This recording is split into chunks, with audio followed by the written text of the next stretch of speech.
শুনে রাখো মুসলমান, আল্লাহর পক্ষ থেকে এই অফার, এই মহা সুযোগ শুধু ওয়াহশির জন্য খাস ছিল না, ওয়াহশির জন্য ছিল খাস, গোটা উম্মতে মুহাম্মাদির জন্য। আল্লাহর হাবিবের কোন উম্মত যদি পরিপূর্ণ ঈমান আনে, হৃদয়কে পবিত্র করে ফেলে, আমলনামায় যদি শিরক আর কুফর না থাকে, যত বড় গুনার বোঝা নিয়ে হাসরে দাঁড়াক না কেন, আল্লাহ তারে ফার্স্ট চান্সও মাফ করে দিতে পারেন। গুনার কারণে জাহান্নামে শাস্তি দিলেও অবশ্যই কোনো একদিন আল্লাহ তারও জান্নাত দিবেন। তাহলে আমাদের মূল কাজ হচ্ছে হৃদয়কে পবিত্র করা। সুবহানাল্লাহ বলবেন না? হাবিব বলে দেন মানব জাতিকে, ওহি আমার বান্দারা, তোমরা যারা জুলুম করেছো নিজেদের উপর, লা তাকনাতু মির রাহমাতিল্লাহ, আল্লাহর রহমত থেকে নিরাশ হয়ো না। আল্লাহ তাআলা তোমাদের জিন্দেগীর সব গুনাহ মাফ করে দিবেন, তিনি গফুরুর রহিম। ওয়াহশী বললেন, আর চিন্তা নাই, হাতি ইয়াদাক উবাইউকা ইয়া রাসূলুল্লাহ সাল্লাল্লাহু আলাইহি সাল্লাম, আমি এবার মুসলমান হয়ে যাব। আল্লাহু আকবার।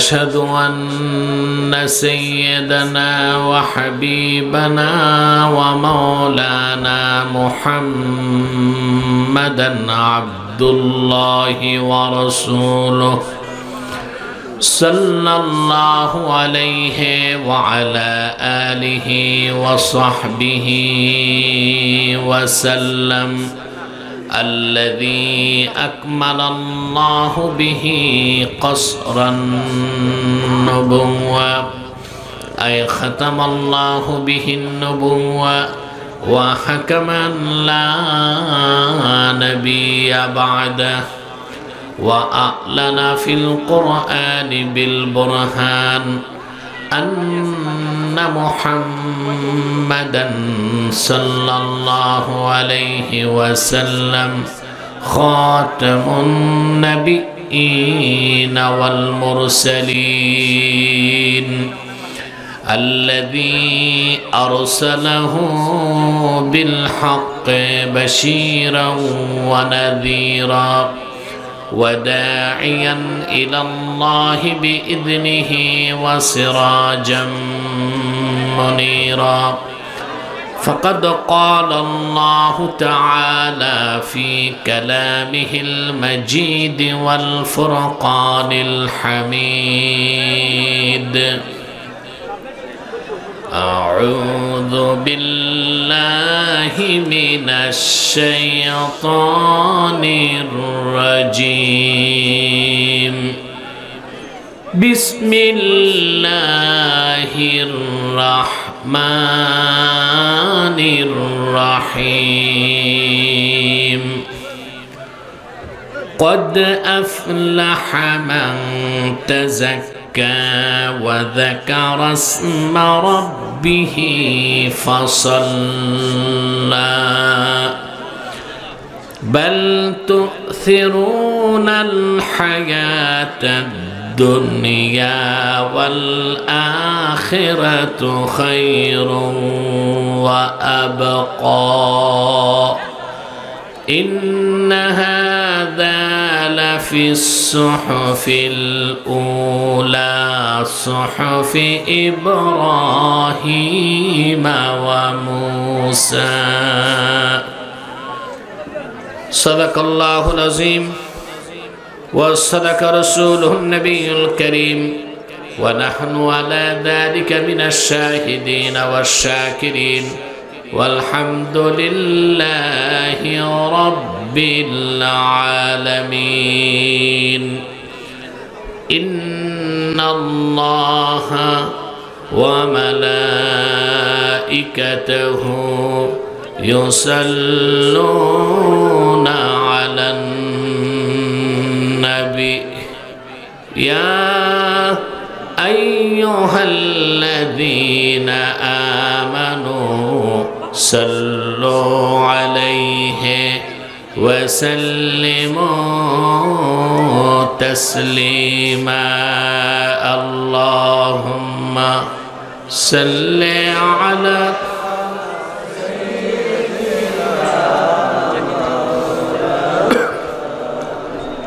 وعلى آل سيدنا مولانا محمد اللهم صل على মাইকম্যান ডিস্টার্ব করতেছে হ্যাঁ وعلى آل سيدنا مولانا محمد मेरा दिल तड़प रहा है मेरा जल रहा है सीना ये दवा वही मिलेगी मुझे ले चलो मदीना अल्लाहुम्मा सल्ले अला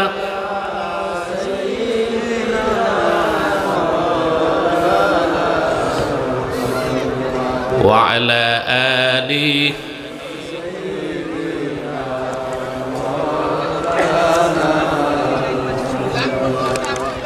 আপনারা এতগুলো মানুষ দরুদ সালাম পড়তেছেন আওয়াজ নাই কেন সমস্যা কি অসুস্থতা না কৃপণতা একটা তো হবে আরে মাতো না কেন কোনটা সমস্যা ওসি সাহেব একটা তো সমস্যা আছে হয় অসুস্থতা নয় কৃপণতা আমরা কণ্ঠের জড়তা ছেড়ে হৃদয়ের সবটুকুন শ্রদ্ধা উজাড় করে পড়ি আল্লাহুম্মা সাল্লি আলা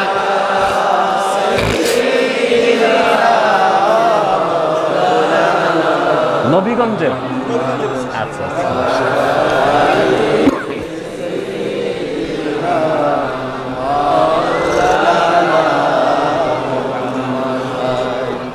فهو الذي تم معناه وصورته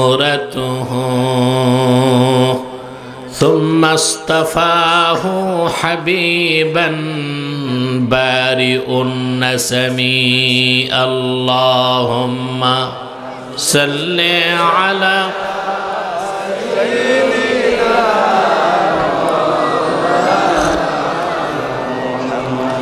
وعلى آل سيدنا مولانا محمد मदीने की हवा से जन्नती बू आती है खा के पाके मदीना में नूर जन्नत चमकती है अल्लाहुम्मा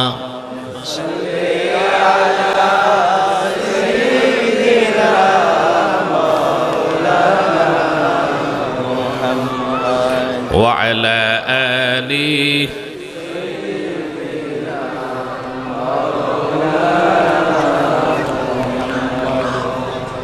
محمد رسول الله صلى الله عليه وسلم ختم الله به النبوة وحكم أن لا نبي بعده بلغ العلا بكماله حسنت جميع خصاله صلوا عليه বাংলাদেশ আঞ্জুমানে তালামিজ ইসলামিয়া কর্তৃক আয়োজিত আজকের দ্বাদশতম তাফসীরুল কোরআন মাহফিলের সম্মানিত সভাপতি হাজারাত উলামায়ে কেরাম তুলাবায়ে এজাম উপস্থিত নবীগঞ্জ থানার ভারপ্রাপ্ত কর্মকর্তা, অতিথিবৃন্দ এবং বিভিন্ন মিডিয়া থেকে যারা উপস্থিত হয়েছেন আজকের মহতি মাহফিলে, সকলকে আমার পক্ষ থেকে হৃদয় নিংড়ানো ভালোবাসা, অভিনন্দন এবং সকলকে মোবারক জ্ঞাপন করছি। সবটুকুন শুকরিয়া আল্লাহ সুবহানাহু ওয়া তাআলার জন্যে, যিনি আজকের বরকতপূর্ণ মাহফিলে দিনের বেলা চরম ব্যস্ততার মধ্যেও আমাদেরকে আসার ও বসার তৌফিক মেহেরবানি করে ভিক্ষা দান করেছেন। সেজন্য আসুন আমরা সকলে একবার অবনত চিত্তে হৃদয়ের আবেগ অনুভূতি উজাড় করে সমবেত কণ্ঠে বলি আলহামদুলিল্লাহ। অগণিত অসংখ্য দরুদ ও সালাম আল্লাহর সৃষ্টির প্রধান আকর্ষণ, বিশ্ব সভার সভাপতি, সকল নবী রাসূলগণের মাথার তাজ, শামসুল হিদায়াত, বদরুদ্দুজা, সাইয়্যিদুস সাকালাইন, ইমামুল মুরসালিন, খাতামুন নবিয়্যিন ওয়াল মুরসালিন, আফতাবে নবুওয়াত, শাহানশাহে রিসালাত, সরকারে দো জাহাঁ, সুলতানুল মদিনা, নবিয়ুল আম্বিয়া, হুজুরে আকরম, নূরে মুজাসসাম, নূরুন আলা নূর, সাইয়্যিদিনা হাবিবিনা শফিঈনা মাওলানা মুহাম্মদ সাল্লাল্লাহু আলাইহি ওয়াসাল্লামের উপর আল্লাহ তাবারাকা ওয়া তাআলা, যাকে আজ থেকে প্রায় ১৫০০ বছর আগে প্রেরণ করেছেন সর্বশ্রেষ্ঠ ও সর্বশেষ নবী ও রাসূল হিসেবে, যার পরে আজ পর্যন্ত পৃথিবীতে অবশ্যই কোনো প্রকার নবী কিংবা রাসূল অবশ্যই আসে নাই, অবশ্যই এখনো নাই, অবশ্যই কিয়ামত পর্যন্ত আসবে না। সম্মানিত সুধী, আপনারা সেই সকাল থেকে বক্তব্য শুনে এসেছেন, আলহামদুলিল্লাহ। ভাই, বাম পাশ থেকে যে আওয়াজটা আসে ওটা বন্ধ করে দাও, হরেনটা। আওয়াজটা ইকো হবে না, আওয়াজটা ছেড়ে দিবে, কম আওয়াজ, ক্লিন আওয়াজ, কানে না লাগে, কিন্তু অর্ডিন্যান্স আওয়াজ লাগবে। হ্যাঁ, এরকম করে দাও। এটা খুলে দেওয়া যায় না এটা? সম্মানিত সুধী, আমি আজকে আপনাদের সামনে সূরাতুল আ'লা থেকে শেষ ৬টা আয়াত তেলাওয়াত করেছি। বলুন তো কোন সূরা? এই সূরাতে আল্লাহ তাআলা ১৯টি আয়াত নাজিল করেছেন। আমরা শেষ ৬টি আয়াত তেলাওয়াত করেছি। আপনাদের ইহকালীন কল্যাণ এবং পরকালীন মুক্তির লক্ষ্যে নির্ভরযোগ্য মুফাসসির এবং মুহাদ্দিসগণের দৃষ্টিকোণ থেকে আমি কিছু কথা আপনাদের সামনে তুলে ধরব ইনশাআল্লাহ। ভূমিকাতে একটি কথা বলবো, তা হলো এখানে যারা এসেছেন আর চরম ধৈর্যের পরীক্ষায় উত্তীর্ণ হয়ে বসে আছেন, এখানে আসার পেছনে বসার পেছনে পার্থিব, জাগতিক, আর্থিক, রাজনৈতিক কোনো স্বার্থ নাই। আমরা এসেছি শুধুমাত্র আল্লাহ তার হাবিবের রেজামন্দি হাসিল করার জন্য, আর ইহকালীন কল্যাণ এবং পরকালীন মুক্তির পাথেও সঞ্চয় করার জন্য।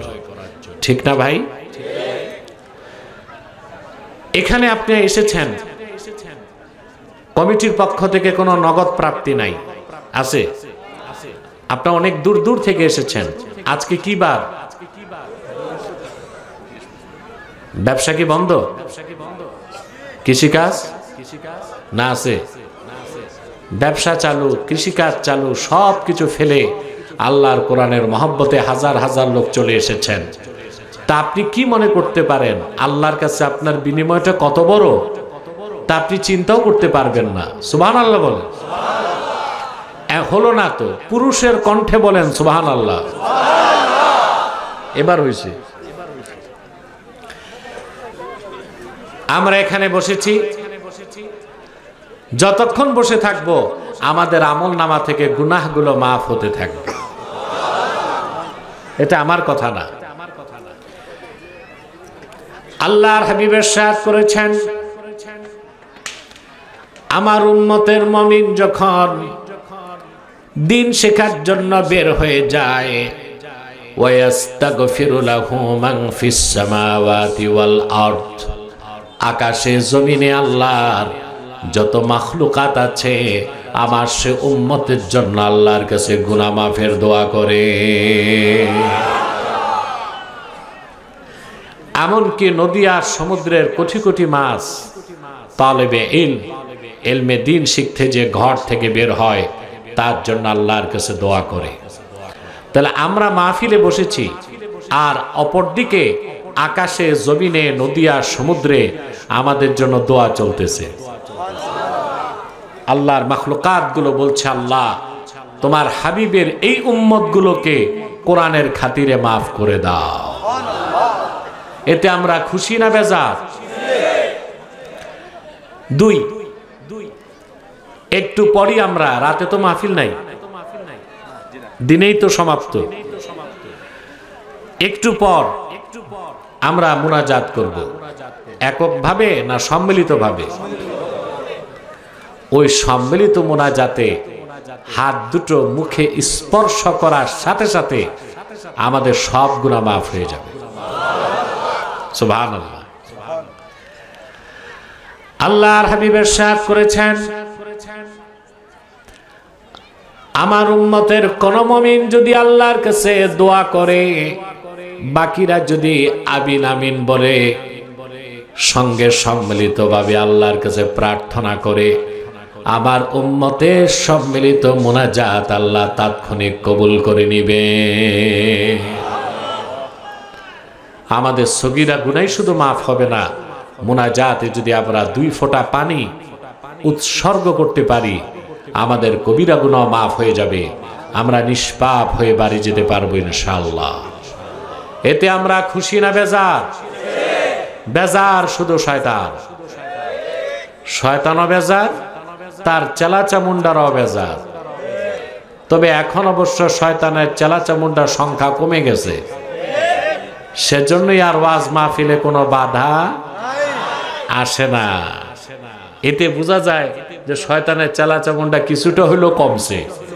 আপনারা কি বলেন? এখন শয়তানের একটা চেষ্টা বাকি আছে, মুনাজাতের আগে উঠানো যায় কিনা। তা আমরাও নেক নিয়ত করে শয়তানের নাপাক গালে একটা চপেটা ঘাত করতে চাই। আমরা নিয়ত করছি কিছুক্ষণ পরে আজকের মুনাজাত করে গুনাহ মাফ করে নিষ্পাপ বেহেশতি আল্লাহওয়ালা হয়ে বাড়ি যেতে চাই। কারা কারা হাত তুলে আল্লাহ তাআলাকে দেখান।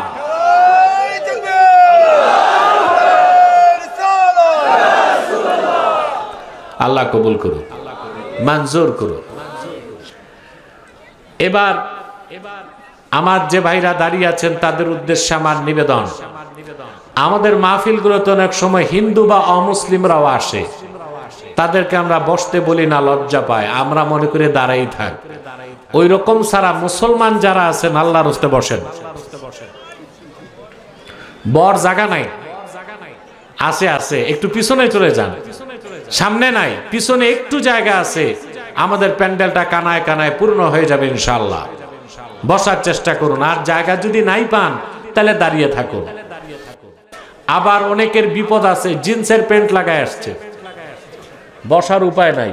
আমি যদি বলি বসো, চিচেন থাক, ও তো আরেক সমস্যা, তো দাঁড়াই থাক। আর আমাকে ডিস্টার্ব করা যাবে না, আমি আলোচনায় প্রবেশ করছি। আমার সঙ্গে আপনারাও পড়বেন, তেলাওয়াত করবেন, যেন প্রতিটি বাক্যের, প্রতিটি শব্দের, প্রতিটি অক্ষরের নূর আল্লাহ তাআলা আমাদের সিনায় প্রস্ফুটিত করে দেন। পড়ুন। আউযু বিল্লাহি মিনাশ শাইতানির রাজীম। বিসমিল্লাহির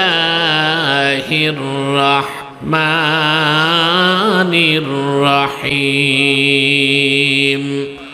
قد أفلح من تزكى وذكر اسم ربه فصلى بل تؤثرون الحياة الدنيا والآخرة خير وأبقى إن هذا لفي الصحف الأولى صحف إبراهيم وموسى আল্লাহ তাআলা বলেন কদ আফলাহা মান তাযাক্কা নিশ্চয় সফলতা লাভ করলো সেই যে তার হৃদয়কে পবিত্র করল ওয়া যাকারা ইসমা রাব্বিহ আর তার রবের নামে জিকির করলো সুবহানাল্লাহ কইবেন না ভাই এবং ফাসাল্লা আর নামাজ পড়ল এই তিনটা নীতি যে বাস্তবায়ন করলো তিনটা কাজ যে করলো আল্লাহ তার সফলতাকে সার্টিফাইড করেছেন অর্থাৎ আমার সে বান্দা সফল হয়ে গেল বলেন সুবহানাল্লাহ আপনারা সফলতা চান সবাই কৃষক ব্যবসায় সফলতা চায় ফলন বেশি ফললে কৃষক মনে করে বাম্পার ফলন সফল সফল কৃষিজীবী ব্যবসায়ী তার ব্যবসায় সফলতা চায় অনেকে তো ব্যবসায় আবার সিন্ডিকেট করে আঙ্গুল ফুলে কলা গাছ যেভাবেই হোক বৈধ পথে অবৈধ পথে মানুষ ব্যবসায় সফলতা চায় রাজনীতিবিদ রাজনীতিতে সফলতা চায় চায় না প্রতিটি মানুষ তার জীবনে সফলতা চায় মানুষ তো সর্বশ্রেষ্ঠ সৃষ্টি এমনকি ইতর প্রাণী যেগুলো আছে এগুলো সফলতা চায় চায় না একটা মৌমাছি কত ক্ষুদ্র প্রাণী লক্ষ্য করে দেখুন মৌমাছি আল্লাহর হুকুমে বাহারি ফুল থেকে মধু সঞ্চয় করে মৌচাকের মধ্যে মানুষের জন্য উত্তম খাদ্য মধু সঞ্চয় করে দেয় এই কাজে সে সফল হয় দুনিয়ার সমস্ত রসায়নবিদকে এক জায়গায় এনে দিলেও ফ্যাক্টরিতে এক ফোঁটা মধু বানাতে তো পারবে না মৌমাছি তার কাজে সফল বাবুই পাখি তাল গাছে ঘর বানায় দেখছেন আপনাদের দেশে বাবুই পাখি নাই তাল গাছও কমছে বাবুই পাখিও কমছে কতটা সুনিপুণ দক্ষতায় কতটা শৈল্পিক ছান্দসিকতায় বাবুই পাখি ঘরটা বানায় দেখছেন ঝড় তুফানে মানুষের ঘরে চাল উড়ে যায় বাবুই পাখির ঘর ফ্লেক্সিবল কিচ্ছু হয় না সুবহানাল্লাহ সফল কিনা বাবুই পাখি ও কোন বিশ্ববিদ্যালয়ে পড়ছে বাংলাদেশে যত প্রকৌশল বিশ্ববিদ্যালয় আছে বুয়েট চুয়েট রুয়েট ডুয়েট আর কি আছে কুয়েট সুয়েট সব প্রকৌশল বিশ্ববিদ্যালয়ের ইঞ্জিনিয়ার গুলোকে এক জায়গায় আনলেও বাবুই পাখির ঘরের মতো একটা ঘর বানাই দিতে পারবে পাখি তার কাজে সফল একটা বিড়াল গাছে উঠতে চায় পারে না একবার দুইবার 10 বার হইলেও সে পারে মান্দার গাছ ছাড়া সব গাছে বিড়াল উঠতে পারে তো ইতর প্রাণীও তার কাছে সফলতা চায় মানুষ তো সহজাত প্রবৃত্তি মানুষের যে সফল হতে চায় সৎ পথে হোক আর অসৎ পথে হোক কিন্তু অধিকাংশ মানুষ জানে না সফলতা কোন পথে সফলতার পথ তো দেখায় দিয়েছে আল্লাহর কোরআন এই কোরআনের বাইরে মানুষ তার ইহকালীন সফলতা পরকালের সফলতা খুঁজে পেতে পারে না সেই জন্য আল্লাহ তাআলা সফলতার কথা বলতে যে বলেন কদ আফলাহা মান তাযাক্কা যে ব্যক্তি তার হৃদয়কে পবিত্র করলো ওয়া যাকারা ইসমা রাব্বিহ তার রবের নামে জিকির করলো ফাসাল্লা 5 ওয়াক্ত নামাজ পড়লো আমার আল্লাহ ঘোষণা করেছেন আমার সে বান্দাটা সফল হয়ে গেল বুঝতেছেন এবার আসেন কদ আফলাহা মান তাযাক্কা হৃদয় পবিত্র করার অর্থ কি তা তো বুঝতে হবে। কথা বলে না। দাঁত পরিষ্কার করেন কি দিয়ে? মেসওয়াক, ঠিক না? কাপড় পরিষ্কার করেন সাবান দিয়ে, চুল পরিষ্কার করেন শ্যাম্পু দিয়ে, দেহ পরিষ্কার করেন সাবান দিয়ে। আপনার হৃদয় কিভাবে পবিত্র করবেন প্রশ্ন আসে, তা তো জানতে হবে। আল্লাহ তাআলা শর্তই দিয়েছেন, সফলতার মূল শর্ত হৃদয়কে পবিত্র করতে হবে।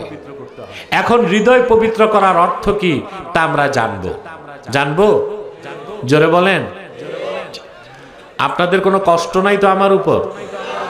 আমি কিন্তু অনেক আগে চলে এসেছি। আমি দিনের মাহফিলে দুপুর 2টায় যাই, আপনাদের এখানে এসে আমি 1:30টায় মাইক ধরেছি। কেন?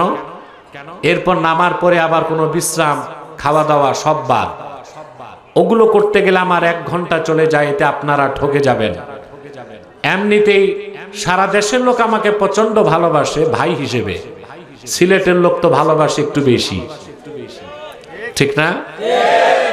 আলহামদুলিল্লাহ।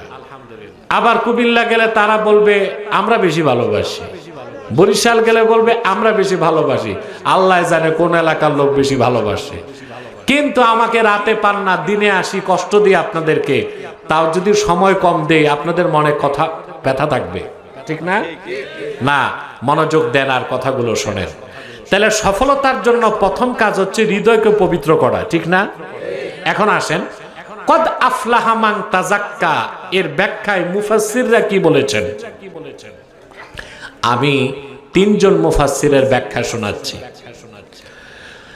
বিশ্ববরণ্য মুফাসসির হাফেজ জালালউদ্দিন সুয়ুতি রাহমাতুল্লাহ লেখেন, কদ আফলাহা মান তাজাক্কা আয় কদ আফলাহা মান তাহহারা কলবাহু বিল ঈমান।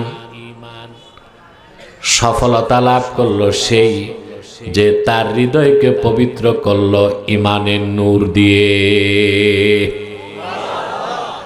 তো হৃদয় পবিত্র হয় ঈমান আসলে, ঠিক না? আরেকজন বিখ্যাত মুফাসসির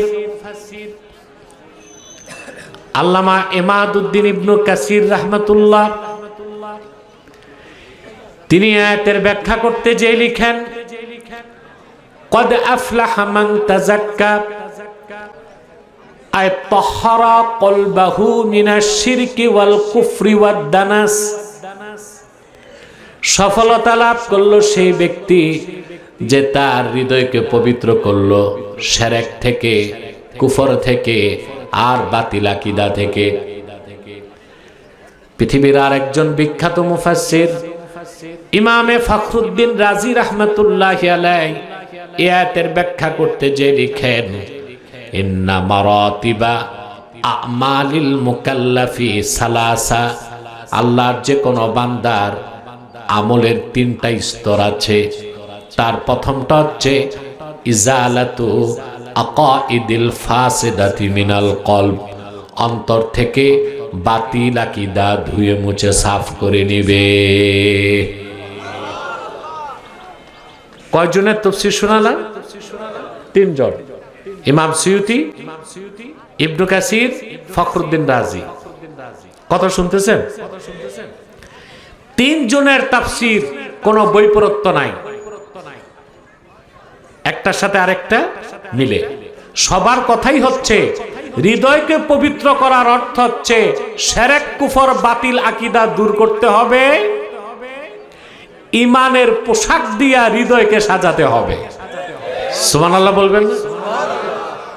সবকিছুর মূলই তো ঈমান। আপনার অন্তরে যখন ঈমান চলে আসবে হৃদয় পবিত্র হয়ে যাবে, হৃদয় পাক, মানুষটাও পাক হয়ে যাবে। আর অন্তরে যখন শিরক বা কুফর থাকবে হৃদয় নাপাক হয়ে যাবে, আর ব্যক্তিটাও নাপাক। কথা বুঝেন নাই? হৃদয় পবিত্র, মানুষটা পবিত্র। হৃদয় অপবিত্র, মানুষটাও অপবিত্র। আমার ভাইরা, একবার যে ব্যক্তি ঈমান এনে মুমিন হয়ে যাবে, যতক্ষণ পর্যন্ত তার ঈমান ঠিক থাকবে আল্লাহর কাছে ব্যক্তিটা পবিত্র বলে গণ্য হবে। একটু জোরে আর যতক্ষণ কোনো ব্যক্তির হৃদয়ে শিরক বা কুফর থাকবে, ওই লোকটার হৃদয় অপবিত্র, চিরকাল সে লোকটা অপবিত্র বলে গণ্য হবে। আরেকটা কথা বলি, মুসলমান কখনো নাপাক হয় না। সুবহানাল্লাহ বলুন। হয়। আল্লাহর হাবিব ইরশাদ করেছেন, সহিহ বুখারীর হাদিস, সুবহানাল্লাহ ইন্নাল মুমিনা লা ইয়ানজুস হাইয়ান ওয়ালা মাইয়াতা। আল্লাহর হাবিব বলেছেন, আমার উম্মতের কোন মুমিন কখনো নাপাক হয় না, জীবিত থাকলেও সে পাক, মৃত্যুর পরেও সে পাক। আওয়াজটা হলো না? আমরা কি কবরস্থানে না মাহফিলে? এটা ভুলে গেছেন? আমাকে তো এনভায়রনমেন্ট সাপোর্ট দিতে হবে, হবে না? রাসূলুল্লাহ বলেছেন, আমার ঈমানদার উম্মত কখনো নাপাক হয় না। আল্লাহু আকবার। ইন্নাল মুমিনা লা ইয়ানজুস। অন্য রাওয়ায়াতে এসেছে ইন্নাল মুসলিমা লা ইয়ানজুস। মুমিন বা মুসলমান কখনো নাপাক হয় না। হাইয়ান ওয়ালা মাইয়াতা। জীবিত থাকলেও মুমিন পবিত্র, মৃত্যুর পরও সে পবিত্র, বলেন সুবহানাল্লাহ। আমরা বাংলাদেশে আলেমরা একটা ভুল করি, বলবো? মাসালা বলতে যায় বলে আপনি যখন স্ত্রী সহবাস করবেন নাপাক হয়ে যাবেন, ফরজ গোসল করবেন। এটা কেমন কথা? মুসলমান কি স্ত্রীর কাছে গেলে নাপাক হয় না গোসল ফরজ হয়? গোসল ফরজ হওয়া এক বিষয়, আর নাপাক হওয়া। মুমিন কখনো নাপাক, যতক্ষণ ঈমান থাকবে অন্তরে মুমিন পবিত্র। ঈমান চলে যাবে, কুফর ঢুকবে, মুমিন অপবিত্র। তাহলে আমরা মাসালাটা ঠিক করব। কোন ব্যক্তি যদি মুমিন মুসলমান তার স্ত্রীর সাথে ফিজিক্যাল রিলেশন করে, গোসল ফরজ হবে, নাপাক বলা যাবে না। আপনারা কি বুঝেন না ভাই? আল্লাহ কি বিয়ে শাদী দিয়েছেন নাপাক হইতে? মানুষ যখন স্ত্রীর কাছে যায়, শরীয়তের ভাষায় তাকে বলা হয় জুনুব। কি বলা হয়? নাপাক না, জুনুব। মানে আমাদের দেশের মৌলবীরা কিভাবে জুনুব অর্থ নাপাক বের করলো, এটা আমি বুঝে পাই না। জুনুব কাকে বলে? আম্মাল জুনুব ফাহুয়াল্লাযী ইয়াজিবু আলাইহি গুসলুল জানাবা। যে ব্যক্তির উপর গোসল ফরজ হয় ওই লোকটাকে বলা হয় জুনুব। মুমিন তার স্ত্রীর কাছে এক রাতে 70 বার গেলেও সে নাপাক হবে না, গোসল ফরজ হবে। মুমিন কখনো নাপাক হয় না। সুবহানাল্লাহ। শীতকাল তো আরেকটা মাসালা বলে দিই। এখন গোসল ফরজ কখন, এটা প্রশ্ন আসে না? শীতকাল, মাঘ মাস, কনকনে শীত। আপনি স্ত্রীর কাছে যাওয়ার পর ওই রাত 1:30 বাজে উঠে ঠান্ডা পানি দিয়ে গোসল করার দরকার নেই। গোসল ফরজ হবে ইদা দাখালা ওয়াক্তুল ফাজরে। ফজরের টাইম এন্ট্রি করলে গোসল ফরজ। এর আগে ফরজ? কথা বলেন। আরে বাবা, তোমাদের জীবনের সাথে ক্লোজলি রিলেটেড একটা মাসালা, আর মাসালার ক্ষেত্রে তো লজ্জা পাওয়া যায় না। এখন যদি মাঘ মাসে উঠে ফরজ গোসল করেন রাত 1:30টায়, 7 দিন ভয় থেকে স্ত্রীর কাছে যাবে? কথা বলেন। তা আপনি যদি স্ত্রীর কাছে যান, গোসল ফরজ, ঠিক না? বীর্যপাত হলে গোসল ফরজ। কখন ফরজ? ইদা দাখালা ওয়াক্তুল ফাজরে। ফজরের টাইম এন্ট্রি করার পর নামাজ পড়তে হবে, গোসল ফরজ। সুবহানাল্লাহ। সহজ হয়ে গেল না? খুবই সহজ না? তবে আদাব হচ্ছে পারলে সাথে সাথে গোসল করে নেওয়া। আমার ভাইয়েরা, মুমিন কখনো নাপাক হয় না। ঈমান আনার মাধ্যমে হৃদয় যখন পবিত্র হয়ে যায়, ব্যক্তিটাও পবিত্র হয়ে যায়। আর যখন ঈমান থাকে না অন্তরে, শিরক থাকে, কুফর থাকে, হৃদয়টা নাপাক থাকে, ব্যক্তিটাও নাপাক থাকে। মানুষের বডি এটা যদি হয় human body as like a state, heart is the capital of this state. মানুষের দেহটা যদি একটা রাষ্ট্রের সাথে তুলনা করি, তো মানুষের অন্তরটা হচ্ছে সেই রাষ্ট্রের রাজধানীর মতো। কিসের মতো? রাজধানীর মতো। রাজধানী ঠিক থাকবে, দেশ ঠিক থাকবে। দেহটা যদি হয় একটা রাষ্ট্রের মতো, তা হার্ট হচ্ছে ওই রাষ্ট্রের রাজধানীর মতো। তো মডার্ন ওয়ার পলিসি, আধুনিক যুদ্ধনীতি বলে রাজধানী যাদের দখলে থাকে, দেশ তাদের দখলে থাকে। যুদ্ধের এই নীতিটা শয়তান ভালো জানে। এই জন্য শয়তান কোনো মানুষের কান দখল করে না, মাথা দখল করে না, নাক দখল করে না, সে মানুষের রাজধানী দখল করে। আল্লাহর হাবিব ইরশাদ করেছেন, আশ-শায়তানু জাসিমুন আলা কলবি বনি আদম ইদা যাকারা ফাখানাসা ওয়া ইদা গাফালা ফাওয়াসওয়াসা। শয়তান বনি আদমের অন্তরে আসন গেড়ে বসে যায়, সে বনি আদমকে ওয়াসওয়াসা দেয়। মুমিন বান্দা যখন আল্লাহর জিকির করে শয়তান পালিয়ে যায়, আর যখন আল্লাহর জিকির থেকে সে বিরত হয়ে যায়, শয়তান ওয়াসওয়াসা দিতে থাকে। তাহলে আপনার এই দেহের মূল কি? হার্ট। সুবহানাল্লাহ কইবেন। এটা আল্লাহর হাবিবের হাদিস থেকেও প্রমাণিত। আল্লাহর হাবিব ইরশাদ করেছেন, আলা ওয়া ইন্না ফিল জাসাদি মুদগাহ ইদা সালাহাত সালাহাল জাসাদু কুল্লুহু ওয়া ইদা ফাসাদাত ফাসাদাল জাসাদু কুল্লুহু আলা ওয়া হিয়াল কলব। সাবধান, জেনে রেখো, মানুষের দেহের ভিতরে একটা গোশতের টুকরা আছে। ওই গোশতের টুকরাটা যখন ভালো হয়ে যাবে, ওই গোশতের টুকরাটা যখন ভালো হয়ে যায়, মানুষটা ভালো হয়ে যায়। গোশতের টুকরা যখন বরবাদ হয়ে যায়, মানুষটা বরবাদ হয়ে যায়। ওই গোশতের টুকরার ভিতরে যখন ঈমান প্রবেশ করে, টুকরাটা পবিত্র হয়ে যায়, মানুষটাও পবিত্র হয়ে যায়। আর ওই গোশতের টুকরার ভিতরে যখন শিরক থাকে, কুফর থাকে, গোশতের টুকরাটা নাপাক হয়ে যায়, মানুষটাও নাপাক হয়ে যায়। জেনে রেখো, ওই গোশতের টুকরার নাম হচ্ছে কলব, হার্ট, দিল, হৃদয়, মন, হৃৎপিণ্ড। কোনটা বুঝছেন?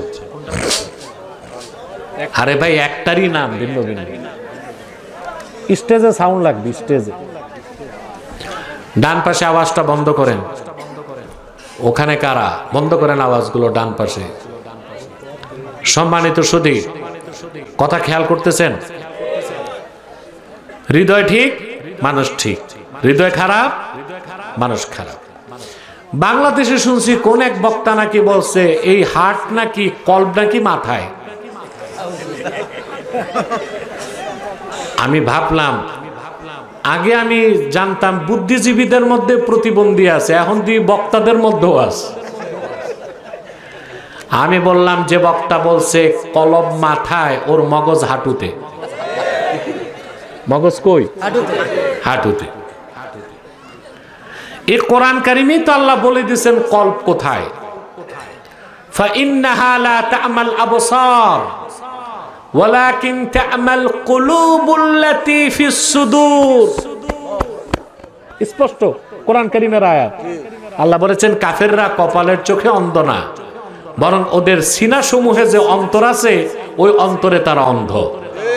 আরবিতে সাদরুন মানি বুক, সুদূর বহুবচন, রাসুন মানি মাথা, বহুবচন রুউস। তা আল্লাহ কি কলবের কথা বলছেন ফির রুউস না ফির সুদূর? তা কলব কোথায়? কথা বলেন। সিনাই। হাদিস শরীফে এসেছে, আলা ওয়া ইন্না ফিল জাসাদি মুদগা। মানুষের দেহে একটা গোশতের টুকরা আছে। মাথা কাটলে গোশতের টুকরা পাওয়া যায়। কোথায় পাওয়া যায়? বাম বুকের 2 আঙ্গুল নিচে একটা গোশতের টুকরা। আসেন, আপনাদের যখন হার্ট অ্যাটাক করে ডাক্তারের কাছে যান, মাথা কাটে না বুক কাটে? তা হার্ট কোথায়? বুকে। এরপরে আসেন, যারা এমবিবিএস ডাক্তার হয় 6 বছর পড়াশোনা করে, প্রথম 6 মাস তাদেরকে একটা বিদ্যা পড়ানো হয়, অ্যানাটমি। মগজ কই, লিভার কই, ফুসফুস কই, হার্ট কই। তো ডাক্তাররা কি শেখায়? হার্ট মাথায় না অন্তরে? না, এই বুকে। হার্টটাই তো অন্তর। তাহলে আমরা কতটা জাহেল ও মূর্খ হলে বলতে পারি যে মানুষের কলব হচ্ছে মাথায়। এ তো পাগলের প্রলাপ ছাড়া আর কিছুই নয়। এটার একটা বদ উদ্দেশ্য আছে। উদ্দেশ্য হচ্ছে তরিকত তাসাউফকে অস্বীকার করা। কারণ আল্লাহ বুজুর্গদের কাছে গেলে আমরা তাওয়াজ্জু পাই। তরিকত তাসাউফের মূল হচ্ছে কলব নিয়ে। কলবকেই যদি অস্বীকার করা যায়, তো এক কথাতেই তো তরিকত তাসাউফ পীরি মুরিদিরে বাদ দেওয়া যায়। উদ্দেশ্য এটা। উদ্দেশ্য কি? আমার ভাইয়েরা, আমরা এতটুকু বুঝলাম, অন্তর পাক করতে হবে ঈমান দিয়ে। জোরে বলেন, কি দিয়ে? অন্তরে যখন ঈমান চলে আসবে, হৃদয়টা পবিত্র হয়ে যাবে, মানুষটাও পবিত্র হয়ে যাবে। আর অন্তরের মধ্যে যখন শিরক আর কুফর ঢুকবে, অন্তরটা নাপাক হয়ে যাবে। ঈমান আনার পরে ঈমান নষ্ট হয়ে যায় শিরক আর কুফরের কারণে। আমরা অসংখ্য মুসলমান না জেনে কুফর করি, শিরক করি, আর আমাদের ঈমানকে নষ্ট করে ফেলি। ঠিক না? ইন্নাল কুফরা জিদ্দুল ঈমান। ঈমানের সম্পূর্ণ বিপরীত হচ্ছে কুফর। অন্তরে যখন কুফর ঢুকবে, অন্তর নাপাক। আপনিও কথা বলেন, নাপাক। অন্তরে যখন ঈমান থাকবে, অন্তর পবিত্র, আপনিও পবিত্র। ঈমানের সম্পূর্ণ বিপরীত হচ্ছে কুফর। ওয়া ইন্না শিরকা আকবাহুল কুফরে। আর কুফরের মধ্যে সবচেয়ে নিকৃষ্ট হচ্ছে শিরকি কাজ। আজ বাংলাদেশে পীরি মুরিদির নামে শিরক হয়, রাজনীতির নামে শিরক হয়, সংস্কৃতির নামে শিরক হয়, হয় না? জোরে বলেন। এই শিরকের গুনাহ যদি করেন, আপনি নাপাক হয়ে যাবেন। আল্লাহ তাআলা বলেছেন, ইন্নামাল মুশরিকুনা নাজাস। মুশরিকরা নাপাক। আরে সাউন্ডটা বাড়াও না স্টেজে। আল্লাহ বলেছেন মুশরিকরা নাপাক। মুশরিকরা কি? কোন মুশরিক, কোন কাফের যতক্ষণ ঈমান না আনবে, 70,000 বার লাখ সাবান দিয়া গোসল করলো, সে পবিত্র হবে না। আর মুমিন ঈমান আনার পরে পবিত্র, জীবিত থাকলেও পবিত্র, মারা গেলেও পবিত্র। কদ আফলাহা মান তাযাক্কা। এই অংশটা কি বুঝতেছি? কথা বলে না। তাহলে অবশ্যই আপনাদের হৃদয়কে পবিত্র করতে হবে ঈমান আনার মাধ্যমে। শিরক কুফর বাদ দিতে হবে। আমরা অসংখ্য শিরকি কাজে লিপ্ত হয়ে যাচ্ছি এখন। মনে রেখো আমার নবীগঞ্জের মুসলমান ভাইয়েরা, তোমার আমল নামায় যদি একটা নেকও না থাকে, কিন্তু তোমার মৃত্যু যদি হয় পবিত্র হৃদয় নিয়ে, তার মানে তোমার আমল নামায় শিরক নাই, কুফর নাই, কোন নেক আমলও নাই। হাসর হবে তোমার উম্মতে মুহাম্মাদি পরিচয়ে। আল্লাহ তাআলা ইচ্ছে করলে তোমাকে শাস্তি দিবেন, তারপরে জান্নাত দিবেন। আবার ইচ্ছে করলে উম্মতে মুহাম্মাদি হবার কারণে বিনা শাস্তিতে জান্নাত দিয়ে দিতে পারেন। ফাহুয়া ইলাল্লাহ, বুখারী শরীফের হাদিস। ফাহুয়া ইলাল্লাহ ইন শাআ আফা আনহু ওয়া ইন শাআ আকাবাহু। যদি কোন উম্মতে মুহাম্মাদি ইন্তেকাল করে এই অবস্থায় যে তার আমলনামায় শিরক নাই, কুফর নাই, তাহলে লোকটা মারা গেল পবিত্র হৃদয় নিয়ে, হাসর হবে মুমিন অবস্থায়। আল্লাহ ইচ্ছে করলে তাকে মুমিন হবার কারণে বিনা আযাবেও জান্নাত দিতে পারেন। আর আযাব যদি দেন, আযাবের পর হলেও অবশ্যই তারে জান্নাত দিবেন। পক্ষান্তরে কারো হৃদয় যদি অপবিত্র হয়, পাহাড় সমান নেক আমল আছে, কোটি টাকা দান খয়রাত করে, থোতায় কয়খান দাড়ি, মাথায় একখান টুপি, 2-4 রাকাত নামাজ আছে, রোজাও আছে, কিন্তু আমল নামায় যদি একটা শিরকের গুনাহ, কুফরের গুনাহ থাকে, তার কোনো আমল কবুল হবে না, তার হৃদয়টা অপবিত্র বলে গণ্য হবে। হাসর ময়দানে তার হাসর হবে কাফের হিসেবেই। আমল কোনো কাজে আসবে না। আল্লাহ স্পষ্ট কোরআন কারিমে বলেছেন, ইয়াউমা লা ইয়ানফাউ মালু ওয়ালা বানুন ইল্লা মান আতাল্লাহা বিকলবিন সালিম। হাসর ময়দানে আল্লাহর কাছে যে উপস্থিত হবে, হাসরের দিন সহায় সম্পদ, ছেলে সন্তান কোনো কাজে আসবে না, নেতা কাজে আসবে, কথা বলে না। কর্মীরা, মন্ত্রী, এমপি, প্রেসিডেন্ট, ব্যবসা বাণিজ্য, আল্লাহ বলেছেন ইল্লা মান আতাল্লাহা বিকলবিন সালিম, তবে যে পবিত্র হৃদয় নিয়ে আল্লাহর কাছে উপস্থিত হবে তার কোনো চিন্তা নাই। আমরা হৃদয় পবিত্র করার কথা শিখতেছি, ঠিক না ভাই? মনোযোগ আছে? একেবারেই আছে? ঘুমটুম নাই তো? দিনে আবার ঘুমায় কেমনে?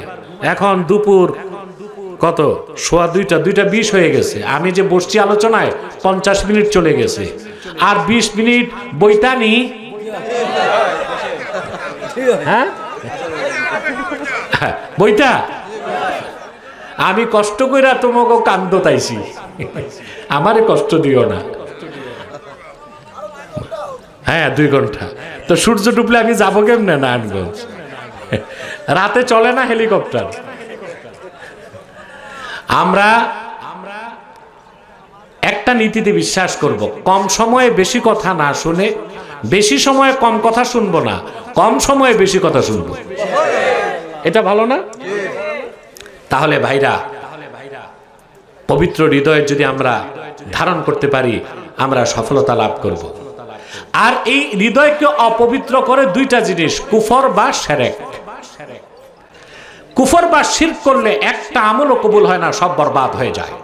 আর আল্লাহ স্পষ্ট কোরআন কারিমে বলে দিয়েছেন, তিনি শিরকের গুনাহ কখনো মাফ করবেন না।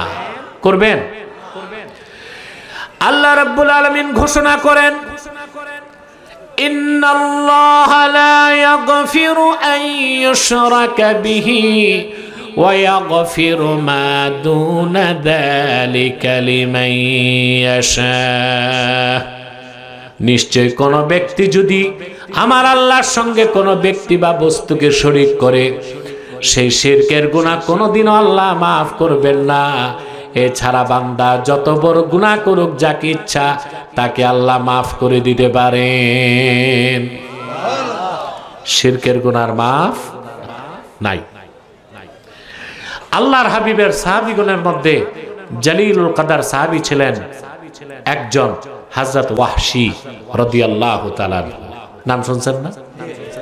এই লোকটাই আল্লাহর হাবিবের আপন চাচা আমির হামজাকে উহুদ ময়দানে শহীদ করেছিল। সিরাত ইবনে হিশামে এসেছে, ওয়াহশী মুসলমান হবার পর বলেন, আমি নিজ হাতে বর্ষা মেরে আল্লাহর হাবিবের চাচা আমির হামজার সিনায় মেরেছিলাম বর্ষা। আমিরে হামজা উহুদ ময়দানে লুটায় পড়লেন। আবু জাহেলের স্ত্রী নষ্টা, ভ্রষ্টা, হিংস্র মহিলা হেন্দা যে আল্লাহর হাবিবের চাচা আমিরে হামজার সিনাটা বিদীর্ণ করে কাঁচা কলিজা বের করে চর্বণ করেছে। আমির হামজার নাক কান কেটে মালা পরিধান করে উল্লাস করেছে। আল্লাহর হাবিব উহুদ ময়দানে আমির হামজার এই দৃশ্য যখন দেখেছেন, কোনদিন এই কথা মনে হলে তিনি ভুলতে পারতেন না সেই কথা। মক্কা যখন বিজয় হয়ে গেল, ওয়াহশী বলেন, আমি মক্কা ছেড়ে পালায়ে যাচ্ছি। লোকজন আমাকে বলল, ওয়াহশী আইনা তুরিদ, কই যাও? ওয়াহশী বলল, মক্কা বিজয় হয়ে গেছে, দলে দলে লোক মুসলমান হচ্ছে, সবাই মাপ পেতে পারে, কিন্তু আমি ওয়াহশী মাপ পাবো না। কারণ উহুদ ময়দানে আমি আল্লাহর হাবিবের চাচা আমির হামজাকে শহীদ করেছিলাম। সেই কথা রাসূলুল্লাহ কোনোদিন ভুলবেন না, আমারও মাফ করবেন না। লোকেরা বলল, রে ওয়াহশী, একটিবার রাহমাতুল্লিল আলামিনের কদমে চলে যাও। তোমার মতো ওয়াহশীকে আল্লাহর হাবিব মুহূর্তে ইচ্ছে করলে ক্ষমা করে দিতে পারেন। ওয়াহশী বলেন, ভয় আর শঙ্কা নিয়া আমি আল্লাহর হাবিবের কদমে উপস্থিত হলাম। রাসূলুল্লাহ বললেন, তুমি কে? সাল্লাল্লাহু আলাইহি সাল্লাম, তুমি কে? আমি বললাম, ইয়া রাসূলুল্লাহ, আমার নাম ওয়াহশী। কোন ওয়াহশী? আমার চাচার হত্যাকারী? বলে, জি। কেন এসেছো? ক্ষমা চাইতে, ঈমান আনতে। আল্লাহর হাবিব বলেছেন, ঠিক আছে, ক্ষমাও করব আর ইসলাম গ্রহণের সুযোগও দিব, কালেমাও পড়াই দিব। ওয়াহশী বললেন, ইয়া রাসূলুল্লাহ সাল্লাল্লাহু আলাইহি সাল্লাম, তবে আমার একটা শর্ত আছে। আমি ঈমান আনলে, তওবা করলে আল্লাহ যে আমাকে মাফ করবেন, এই গ্যারান্টি চাই। সুবহানাল্লাহ কইবেন না ভাই? আল্লাহর হাবিব বলেন, তার কি বলতে চাও? বলে, লা উসলিমু হাত্তা আসমা'a কালাম আল্লাহ। আমি মুসলমান হলে আল্লাহ আমাকে মাফ করবেন। আল্লাহ যদি ওহির মাধ্যমে আপনাকে জানান, আপনি বলেন, আমি কানে শুনি, তাইলে আমি মুসলমান হব। তাৎক্ষণিক কোরআনের আয়াত নাজিল হয়ে গেল। আল্লাহ বলেন, ওয়াল্লাযীনা লা ইয়াদউনা মা'আল্লাহি ইলাহান আখারা ওয়া লা ইয়াকতুলুনান নাফসাল্লাতী হারামাল্লাহু ইল্লা বিল হাক্কি ওয়া লা ইয়াজনুন ومن يفعل ذلك يلقى أثاما আল্লাহু আকবার। আল্লাহ ঘোষণা করে দিলেন, প্রিয় হাবিব, আপনি জানাই দেন, ওয়াল্লাযীনা লা ইয়াদউনা মা'আল্লাহি ইলাহান আখার, যারা আল্লাহর সাথে অন্য কাউকে ইলাহ হিসেবে ডাকে না, মানুষকে হত্যা করে না, জিনা করে না, আল্লাহ এদেরকে মাফ করে দিবেন। ওয়াহশী বললেন, ইয়া রাসূলুল্লাহ, ইন্নী আশরাকতু বিল্লাহ ওয়া কাতালতুন নাফসাল্লাতী হারামাল্লাহু ইল্লা বিল হাক্কি ওয়া জানাইতু। আমি শিরক করছি, আমি আপনার চাচাকে শহীদ করছি, কতবার জিনা করছি তার তো হিসাব নাই। তার মুসলমান হয়ে লাভ কি? আল্লাহ তো মাফই করবেন না। ভাই শুনতেছেন? হরেন চলে পিছে, সাউন্ড লাগবে হরেন। আপনারা শুনতেছেন, বুঝতেছেন? আবার কোরআনের আয়াত নাজিল হয়ে গেল। সুবহানাল্লাহ। আল্লাহ রাব্বুল আলামিন বলেন, ইল্লা মান তাবা ওয়া আমানা ওয়া আমিলা আমালান সালিহান فَأُولَئِكَ يُبَدِّلُ اللَّهُ سَيِّئَاتِهِمْ حَسَنَاتٍ وَكَانَ اللَّهُ غَفُورًا رَحِيمًا। আল্লাহ পাক ঘোষণা করে দিলেন, তবে হ্যাঁ, যারা তওবা করে ঈমান আনবে, সুবহানাল্লাহ, হৃদয় পবিত্র হয় কি দিয়ে? বাহ, 1 ঘন্টা চলে গেছে, এখনো ওয়াজ বুঝলা না? মাতো হৃদয় পবিত্র হয় কি দিয়ে? ঈমান। কি দিয়ে? সুবহানাল্লাহ। আমি শুরুতেই 3 জন মুফাসসিরের ব্যাখ্যা শুনাইছি, সুয়ুতি, ইবনে কাসির, ফখরুদ্দিন রাজি। মনে নাই না? ভুলে গেছেন? ও বক্কা বক্কা বক্কা হইছে নাকি আপনাদের ভাষা? মোটামুটি ফুল হইছে না? তো তোমরা শিখাইবা, তাইলে না শিখবো। আমি আঞ্চলিক ভাষা মাঝে মধ্যে বলি মানুষকে আনন্দ দিতে, আপনার কি কষ্ট পান? আবার আল্লাহ ঘোষণা করে দিলেন, তবে যারা, যে ব্যক্তি তওবা করে ঈমান আনবে, হৃদয়কে পবিত্র করবে, নেক আমল করবে, সুবহানাল্লাহ।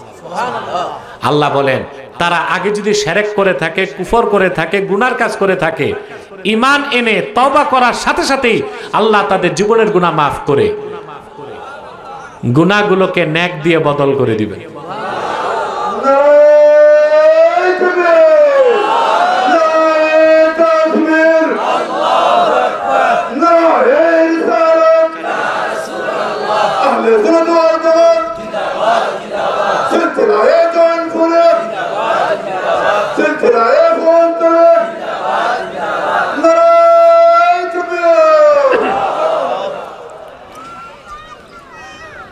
এবার ওয়াহশী বলেন, ইয়া রাসূলুল্লাহ সাল্লাল্লাহু আলাইহি ওয়াসাল্লাম, এখনো তো মুসলমান হইতে পারবো না। আল্লাহ হাবিব বলেন, কেন? বলে ইন্নী আরা ফিহি শারতান ফাহুয়াল আমালুস সালেহ। আল্লাহ তো ঈমান আনার পর আবার শর্ত দিয়েছেন নেক আমল করতে হবে। আমি ঈমান আনবো, তওবা করব, নেক আমল করার ভরসা আমার নাই। আহারে মুসলমান, সুবহানাল্লাহ কইবা না? আবার আল্লাহ রাব্বুল আলামিন আয়াত নাজিল করে দিলেন, ইন্নাল্লাহা লা ইয়াগফিরু আন ইউশরাকা বিহি ওয়া ইয়াগফিরু মা দুনা যালিকা লিমান ইয়াশা। আল্লাহ বলে দিলেন, কোনো চিন্তা নাই, নিশ্চয় যারা আল্লাহর সঙ্গে কাউকে শরীক করবে না, শিরক করবে না, কুফর করবে না, আল্লাহ তাদের সবাইকে মাফ করে দিবেন। যাকে ইচ্ছা তাকে, যত বড় গুনাহ থাক, ইচ্ছে করলে আল্লাহ রাব্বুল আলামিন যাকে তার চান তারে মাফ করে দিবেন। ওয়াহশী বললেন, ইয়া রাসূলুল্লাহ সাল্লাল্লাহু আলাইহি ওয়াসাল্লাম, এখনো তো ঈমান আনতে পারতেছি না। আল্লাহর হাবিব বলেন, কেন? বলে আল্লাহ তো বলছেন লিমাই ইয়াশা, যাকে চান তারে মাফ করবেন, আমারে যদি না চান। সুবহানাল্লাহ। এবার চলে আসলো চূড়ান্ত সিদ্ধান্ত। আল্লাহ ডেকে বললেন, হাবিব আমার বলে দেন, কুল ইয়া ইবাদিয়াল্লাযীনা আসরাফু আলা আনফুসিহিম লা তাকনাতু মির রাহমাতিল্লাহ ইন্নাল্লাহা ইয়াগফিরুদ যুনুবা জামিআ ইন্নাহু হুয়াল গফুরুর রহিম। হাবিব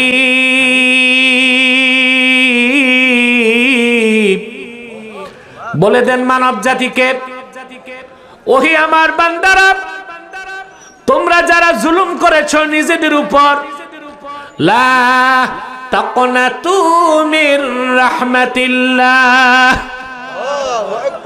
আল্লাহর রহমত থেকে নিরাশ হয়ো না।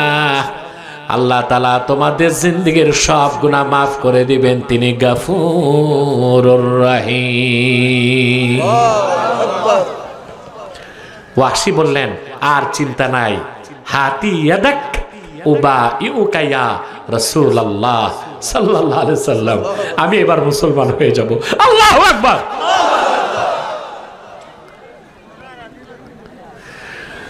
শুনে রাখো মুসলমান,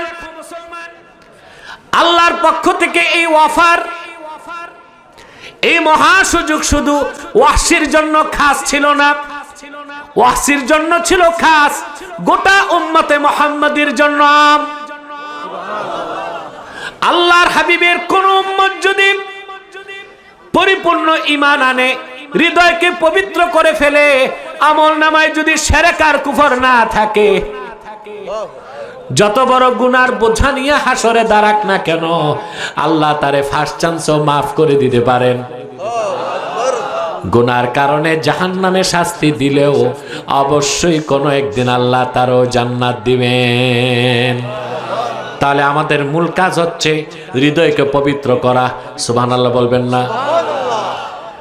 তারপর যদি পরিপূর্ণ সফলতা চান, অর্থাৎ 1 সেকেন্ডও জাহান্নামে যাইতে চান, কথা বলে না। আমরা প্রত্যেক মুমিন মুসলমান যদি আমলনামায় শিরক আর কুফর না থাকে, আমাদের প্রিন্সিপাল আইডেন্টিটি উম্মতে মুহাম্মাদি পরিচয় নিয়ে যদি মরতে পারি, হৃদয় পবিত্র থাকে, তাহলে কোনো একদিন আমরা জান্নাত পাবো, শাস্তি হলেও। এখন আমরা তো শাস্তিও চাই না, বিনা শাস্তিতে জান্নাত চাই, ওটাই তো পূর্ণ সফলতা।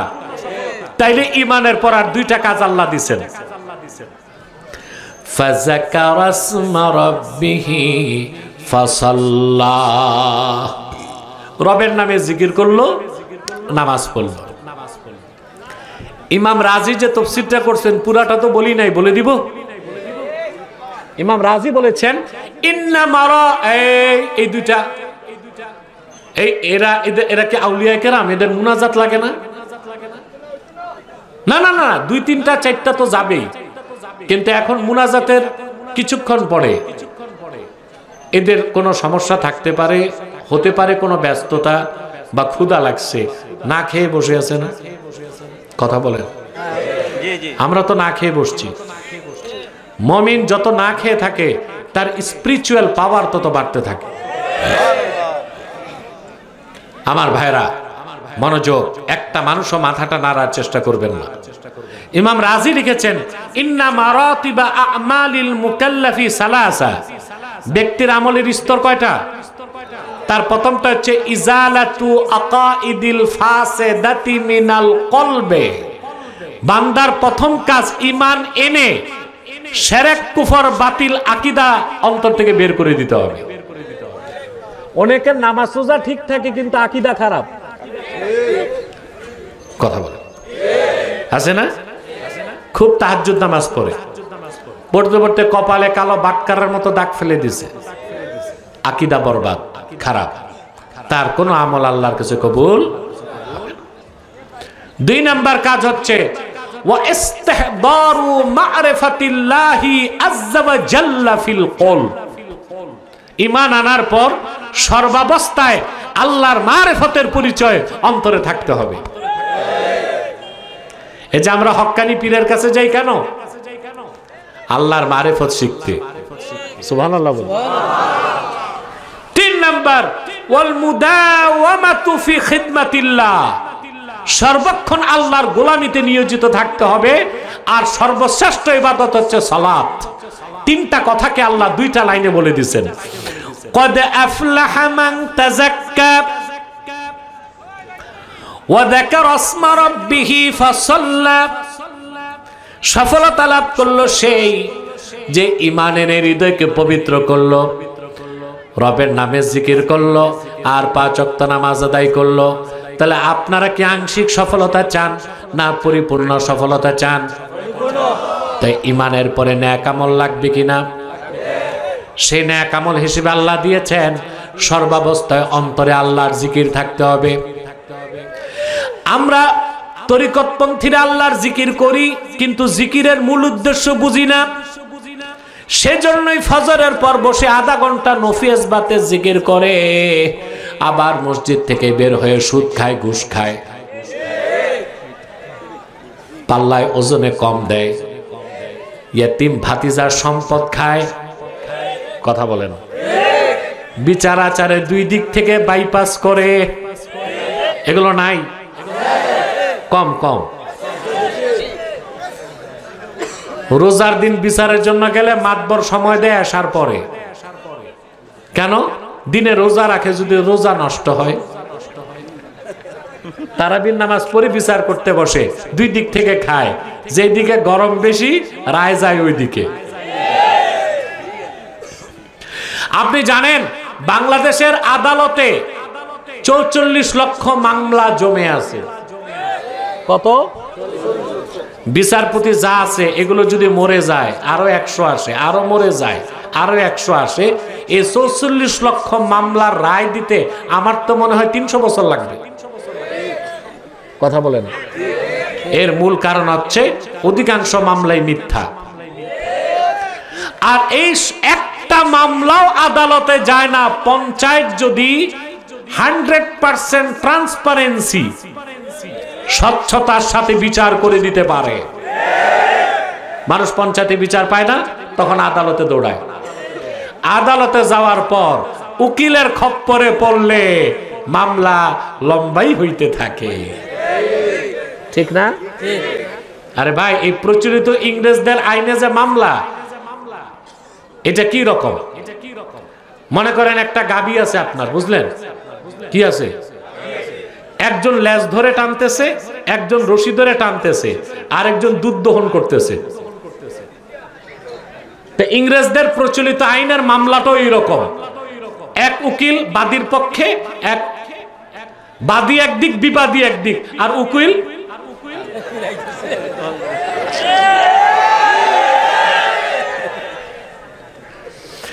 সেজন্য আমি উদাত্ত ভাবে বলছি, রাষ্ট্র সংস্কার করতে হলে সংবিধানও বদলাতে হবে, প্রচলিত আইনকে বাদ দিয়া শরিয়া আইনে দেশ চালাতে হবে।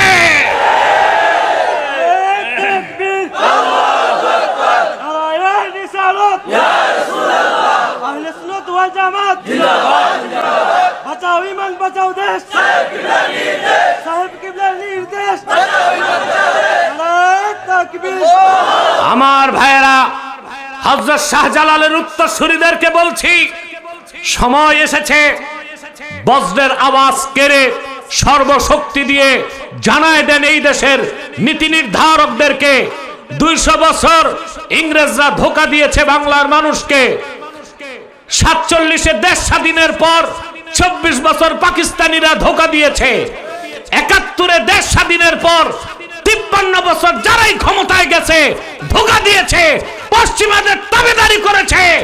আর পশ্চিমাদের তাবেদারি চলবে না, কোরআনের আইন দিয়ে দেশ চালাতে হবে, বাংলাদেশকে গঠন করতে হবে।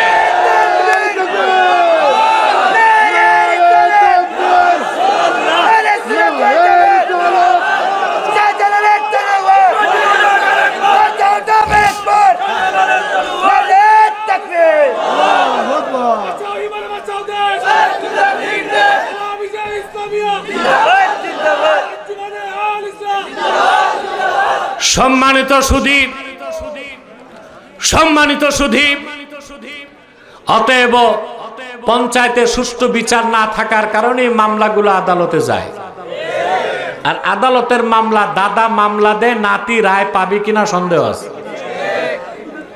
তাহলে আপনি সকালে জিকির করবেন, সন্ধ্যায় জিকির করবেন, আর সারাদিন করবেন শয়তানের চামুন্ডাগিরি। আল্লাহ কি এইরকম জিকির চান? জিকিরের মানে কি? ইস্তিহদারু মারিফাতিল্লাহি আযজা ওয়া জাল। জিকিরের অর্থই হচ্ছে ঈমান আনার পরে মুমিন সর্বদাই তার অন্তরে আমার আল্লাহর পরিচয় ধারণ করবে, আমার আল্লাহর স্মরণ রাখবে। যখন সে দুনিয়াতে আল্লাহর স্মরণটা অন্তরে লালন করে চলবে, আল্লাহর ভয়তে সে ঘুষ খাবে না, সুদ খাবে না, পরের হক বাড়বে না, পাল্লায় ওজনে কম দিবে না, আরেকজনের ক্ষেতের সীমানাও ধাক্কাধাক্কি করবে না, চগলখড়ি করবে না, জেনা করবে না, মিথ্যা বলবে না, নামাজ তরক করবে না। শুধুমাত্র আল্লাহর ভয়টাই মানুষকে অপরাধ মুক্ত চরিত্রবান বানাই দিতে পারে। আগে দুর্নীতি ছিল, এখন দুর্নীতি নাই, কথা বলে না। কারণ সেট আপ চেঞ্জ করছেন, নীতি তো চেঞ্জ করেন নাই।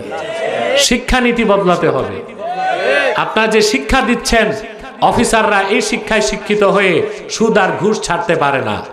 কারণ যে সেকুলার শিক্ষায় এই সচিব আমলা কামলা বানাইছেন, তাদের অন্তরে পরকালের কোনো বিশ্বাস নাই, আল্লাহর ভয় নাই। আমরা তো এটাই বলি, আমরা বলি না আলেমরা বিজ্ঞান প্রযুক্তি শিখানো যাবে না। সকল বিজ্ঞান প্রযুক্তির আবিষ্কারই তো মুসলমানরা করে দিছে। তাই আমরা বিজ্ঞান প্রযুক্তির বিপক্ষে যাব কেন? আমরা ওই রকম বিজ্ঞান শিখতে চাই না যে বিজ্ঞান নাস্তিক বানায়।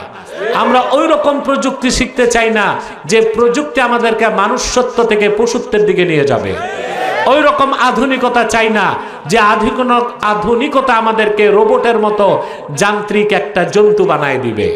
আমরা মানুষ হতে চাই, চরিত্রবান হতে চাই, আর দ্বীনি শিক্ষার কোনো বিকল্প নাই। আমরা এটাই বলি, প্রাইমারি থেকে বিশ্ববিদ্যালয় পর্যন্ত বিজ্ঞান পড়াও, প্রযুক্তি পড়াও, ভূগোল, কেমিস্ট, জুলজি, বোটানি, কসমোলজি সব পড়াও, কিন্তু কোরআন হাদিসের শিক্ষাকে বাধ্যতামূলক করে দাও। তো যে লোকটা অফিসার হবে, একদিকে হবে সরকারি কর্মকর্তা, আরেকদিকে হবে বুজুর্গ, আল্লাহওয়ালা, পরহেজগার। তখন দুর্নীতি বন্ধ করতে আর দুদক লাগবে না। এখন তো অফিসার চিন্তা করে দুদক কমিশনার খোঁজ পায় কিনা, কিন্তু যার অন্তরে ঈমান আনার পরে আল্লাহর ভয় থাকবে, আল্লাহর শরণ থাকবে, সে জানে তার কাঁধে দুইজন কমিশনার আল্লাহর পক্ষ থেকে বসে আছে। নাম কি? কিরামান কাতিবিন।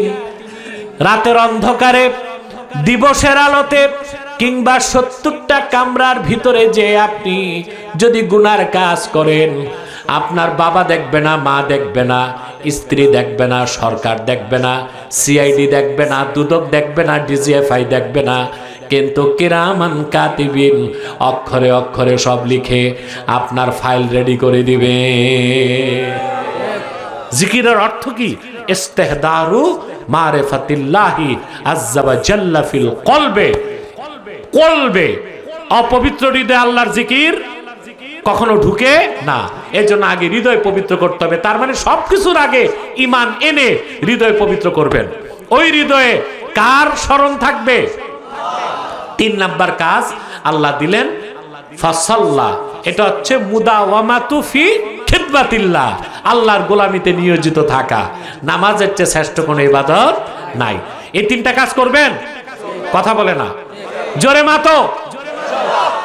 আমি আজকে ওয়াদা নিতে চাই, আমার যুবক ভাইরা, তোমরা যারা নামাজ পড়ো না, আজ থেকে নামাজ পড়ার ওয়াদা করতে হবে। রাজি আছেন? হাত তুলে দেখান, বলেন ইয়া আল্লাহ, আমি ওয়াদা করছি আজ থেকে 5 ওয়াক্ত নামাজ জামাতের সাথে আদায় করব। যদি শয়তানের প্ররোচনায়, বলো, শয়তানের প্ররোচনায় নামাজ ছুটে যায়, তওবা করে কাজা হিসেবে নামাজ আদায় করব। হাত নামান। নামাজ ঠিক, সব ঠিক। সুবহানাল্লাহ বলেন। নামাজ ঠিক, সব ঠিক। এবার আসেন, আমি 2টি আয়াতের ব্যাখ্যা আপনাদেরকে শোনালাম। পুরা 1 ঘন্টা 15 মিনিট চলে গেছে, আর 15 মিনিট আমাকে টাইম দিতে হবে। তাহলে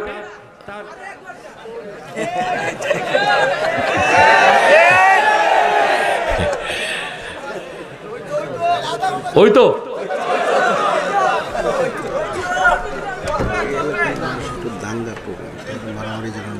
জি জি অবশ্যই কথা শুনতেছেন তো? কতক্ষণ ওই তো, এটা তো আমি বুঝি।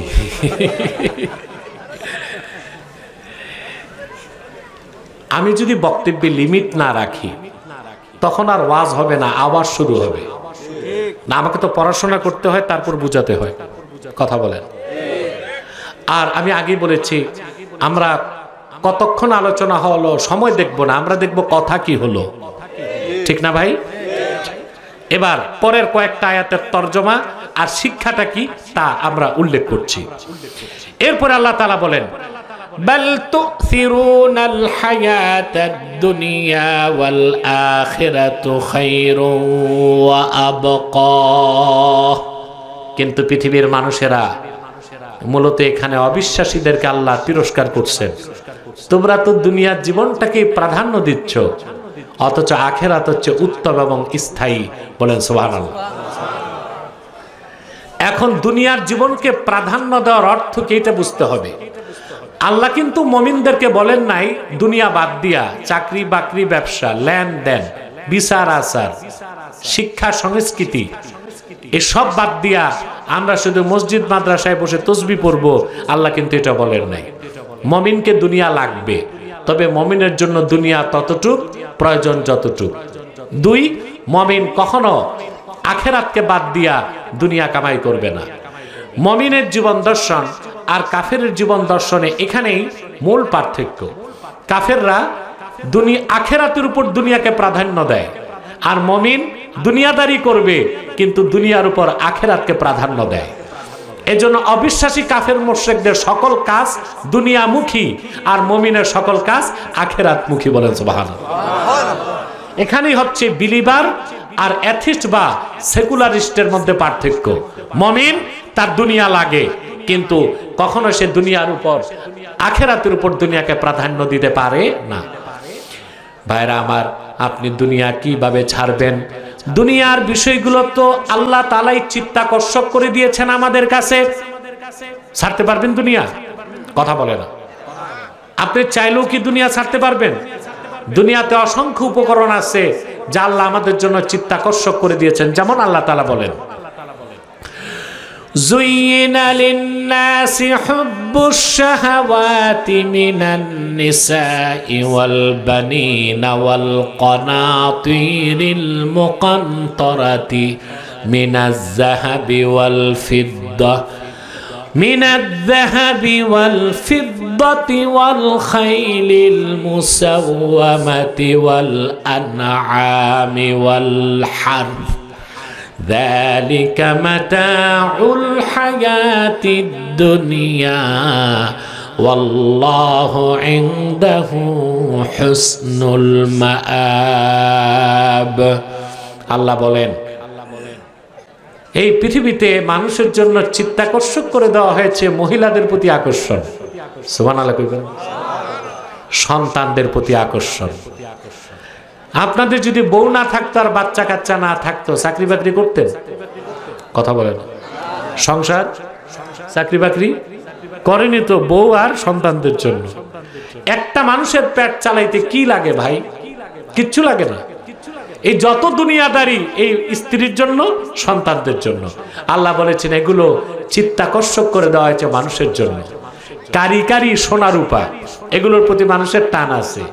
চিত্তাকর্ষক ঘোড়া, গৃহপালিত প্রাণী আর কৃষি, এই সব জিনিস আল্লাহ দুনিয়াতে দিয়েছেন, মানুষের জন্য ভালো লাগার ব্যবস্থা করে দিয়েছেন। এর জন্য মানুষ ব্যবসা করে, চাকরি করে। তা আমরা মুমিনরা মানুষ, আমাদেরকে এগুলো লাগবে না? কথা বলেন।